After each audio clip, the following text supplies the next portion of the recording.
안녕하세요. 나무소리입니다. 이번 시간에는 스트림 API의 필터링 그리고 정렬, 매핑과 관련해서 수업을 진행하려고 합니다. 먼저 볼 내용은 이 스트림 API를 이용해서 다수의 데이터에 대해서 필터링하는 방법에 대해서 이야기를 하려고 하는데요. 이 필터링이라는 것은 여러분들도 잘 아시겠지만 가지고 있는 다량의 데이터에서 우리가 필요한 조건을 주고 그 조건에 해당하는, 즉 그 조건에 맞는 데이터들을 추출하기 위한 과정이 바로 필터링이라고 할 수 있습니다. 이 스트림 API에서 이 필터링을 위해서는 필터라는 메소드를 이용해서 필터링을 진행하게 되는데요. 이 필터라는 메소드를 사용을 할 때 파라미터로 람다 표현식을 통해서 어떤 조건에 맞는 데이터를 추출하겠다라는 부분을 정해 주면 그 조건에 맞는 데이터들을 반환을 해 주는데, 이 필터 연산은 기본적으로 이 스트림 연산 중에 중간 연산에 해당하기 때문에 이렇게 반환되는 데이터의 형태는 스트림 형태로 반환이 됩니다. 그래서 이 필터, 그리고 지금 보시는 것처럼 중복을 제거하기 위한 디스팅트와 같은 메소드를 통해서 우리가 원하는 데이터들을 중복 없이 추출할 수 있게 되고요. 방금 말씀드린 것처럼 이 필터링 연산은 중간 연산이기 때문에 결과가 스트림 객체로 반환이 된다라는 거. 자, 이 부분을 알고 계셔야 합니다. 아래 코드를 통해서 간단하게 설명을 좀 더 이어서 보자면, 자, 커스터머스라는 리스트에 저희가 다수의 커스터머 객체들을 생성을 해서 저장을 했어요. 그리고 난 다음에, 자, 필터라는 메소드를 통해서 먼저 커스터머스 컬렉션으로부터 스트림 객체를 생성해서 받았어요. 받은 다음에, 자, 필터라는 메소드, 필터링 연산을 통해서 람다 표현식으로 어떤 조건을 주었냐면, 커스터머가 가지고 있는 나이, age가 30살 이상인지를 판단을 해서 30살 이상이라면, 즉 커스터머스가 가지고 있는 커스터머들 중에서 나이가 30살 이상인 그 커스터머들의 객체들을, 자, 이 필터 연산이 끝나고 나면 여기에 스트림 객체 형태로 반환이 될 거예요. 그걸 최종 연산인 포이치 구문을 통해서 전체 데이터를 찍어보는 그 코드를 작성을 한 건데요. 자, 그랬을 때의 결과를 보면 이와 같은 데이터가 있다라고 가정을 했을 때, 보시는 것처럼 이렇게 4 개의 데이터, 30살 이상의 데이터들이 출력되는 것을 확인하실 수가 있어요. 그래서 이 필터라는 메소드를 이용하면 우리가 람다 표현식으로 어떤 조건을 주느냐에 따라서 그 결과에 맞는 스트림 객체를 반환해 주고, 그렇게 해서 반환받은 스트림 가지고 우리가 최종 연산 포이치라든지, 예를 들어서 카운트라든지 리듀스라든지 이런 연산을 통해서 결과를 원하는 형태로 받아볼 수 있다. 자, 이 부분을 먼저 말씀을 드리고요.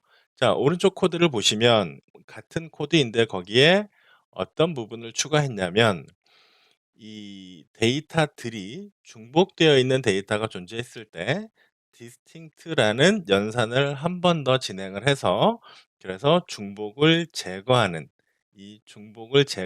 기능까지 추가한 건데요. 여기서 중요한 내용이 한 가지가 있는데요. 데이터의 중복을 제거하기 위해서 이 distinct라는 연산을 쓸 때에는 먼저 병렬 스트림을 제가 잠시 후에 설명을 드리고요. 자, 중복 객체에 대한 비교를 위한 equals 메소드가 제정이 되어 있어야 한다라는 거예요. 우리가 이 커스터머 객체를 정의했습니다. 이 커스터머라는 클래스를 저희가 정의를 해서 나이와 이름을 갖는 클래스로 정의를 해 두었어요.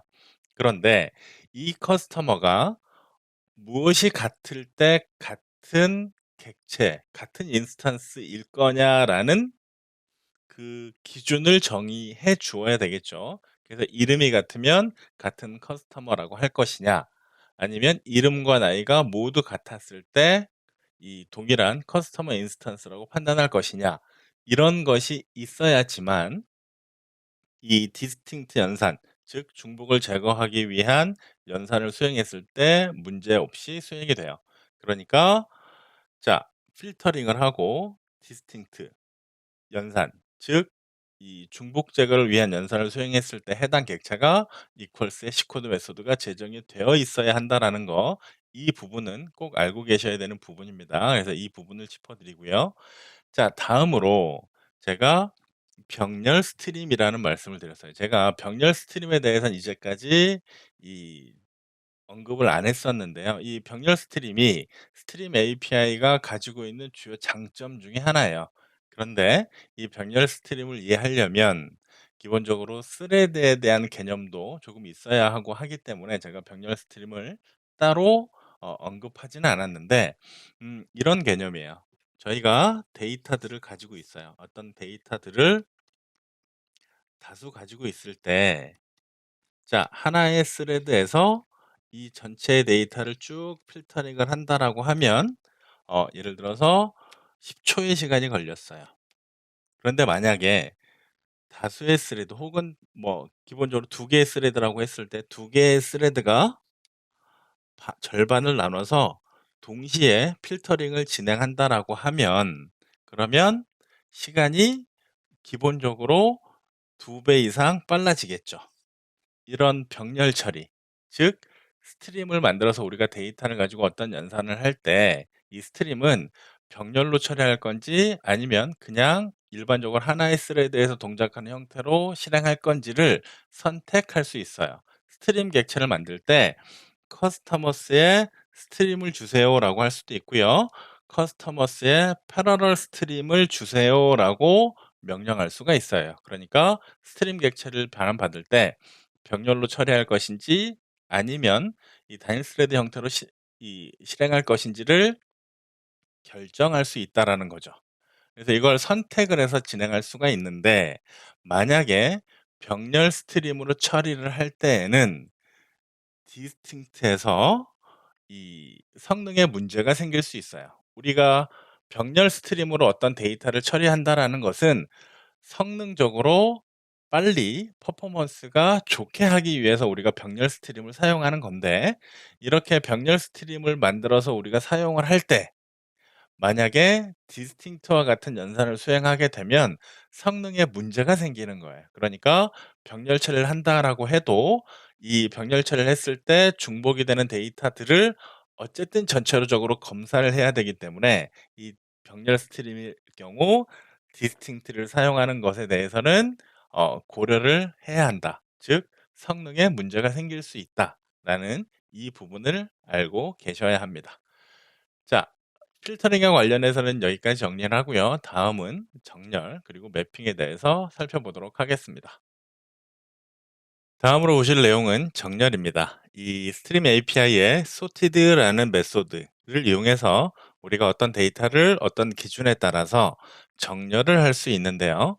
이 sorted라는 연산 또한 메소드 또한 중간 연산이기 때문에 반환은 그 연산이 끝나고 나서 반환하는 값은 스트림 객체로 반환이 됩니다.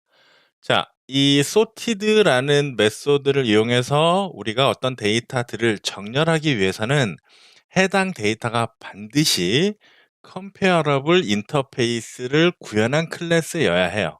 무슨 얘기냐면 저희가 커스터머라는 클래스를 정의했는데 이 커스터머를 정렬할 때 어떤 기준으로 정렬할 거냐, 즉 이름을 가지고 정렬할 거냐 아니면 나이를 가지고 정렬할 거냐 하는 기준이 필요하고요.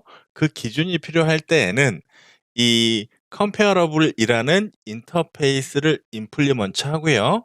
이렇게 임플리먼트 했을 때 이 comparable 인터페이스가 가지고 있는 추상 메소드, 자 compare to라는 메소드를 제정해야 해요. 그래서 이 compare to라는 메소드 내부에서 이 객체를 비교할 때 어떤 조건으로 비교를 할 건지를 저희가 오버라이딩을 해야 그때부터 이 커스터머라는 클래스는 비교가 가능한, 즉 정렬을 하기 위해서 우리가 비교 가능한 객체가 되는 거예요. 그러니까 컴페어러블한 객체가 된다라는 거죠.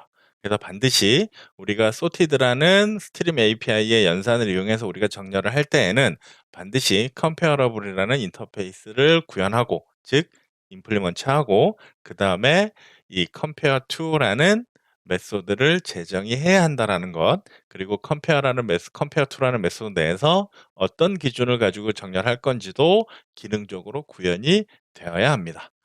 자, 그래서 오른쪽에 코드를 보시면 동일하게 해당 데이터들, 정렬할 데이터들을 저희가 customers라는 이 컬렉션에 저장을 했고요. 그다음에 자, 스트림 객체를 얻어와서 sorted 한 다음에 그 내용을 찍어보는 그 내용을 코드로 표현해 놓았어요.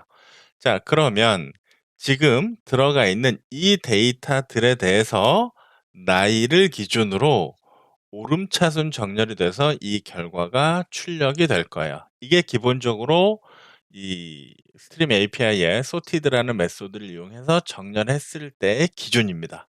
그리고 그걸 찍어 준 것이고요. 그런데 경우에 따라서는 우리가 이 커스터머 객체를 비교할 때 나이 순으로 정렬할 수도 있지만 이름 순으로도 정렬할 수 있다라는 조건이 추가되면, 그때에는 우리가 이 compare to라는 메소드를 또다시 오버로딩해서 정의할 수는 없고요. 그럴 때에는 기존에는 익명 클래스라는 걸 이용해서 이 compare 비교하는 방식을 제공을 했어요. 그런데 이 스트림 API를 이용했을 때 이 sorted라는 메소드, 즉 sorted 연산이 두 가지로 나뉘어져 있어요. 하나는 지금처럼 아무것도 없는, 즉 파라미터를 받지 않는 단순히 comparable한 객체의 compare to를 이용해서 정렬하는 이 방식. 그다음에 아래에 보시는 코드에서는 sorted에서 comparator의 comparing이라는 이 메소드를 통해서 또 다른 조건을 통해서 우리가 비교할 수 있는 형태의 sorted 메소드까지 함께 제공이 돼요. 그러니까 스트림 API의 정렬 연산은 파라미터가 없는 sorted가 있고, 파라미터가 있는 comparator의 comparing을 통해서 람다 표현식을 통해서 비교 조건을 줘서 그거 가지고 정렬을 하는 그런 sorted 메소드까지 두 가지가 있다라고 이해를 하시면 돼요. 그래서 반드시 어떤 객체들을 정렬할 때에는 그 객체의 정렬 조건이 있어야 하기 때문에 comparable한 클래스여야 한다라는 게 첫 번째 조건이고요. 두 번째는 이 기존에 기본으로 가지고 있는 정렬 조건이 아니라 다른 조건으로 어떤 비교를 하기 위해서는 이렇게 comparator라는 클래스의 comparing이라는 메소드를 통해서 어떤 조건으로 비교할 건지를 줘서 정렬하는 이런 방법이 있다라고 이해하시면 되겠습니다.